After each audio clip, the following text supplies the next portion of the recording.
ಹೇಳಿದ ಮಾತಿದು ವೇದದ ಸಾರವೇ ಕೇಳಿದು.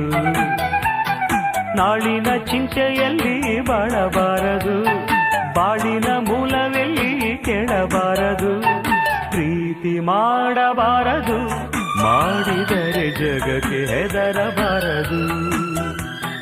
ಲೋಕವೇ ಹೇಳಿದ ಮಾತಿದು ವೇದದ ಸಾರವೇ ಕೇಳಿದು.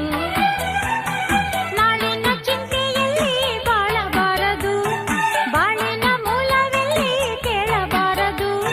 ಪ್ರೀತಿ ಮಾಡಬಾರದು, ಮಾಡಿದರೆ ಜಗಕ್ಕೆ ಹೆದರಬಾರದು. ಅನಾರ್ಕಲಿ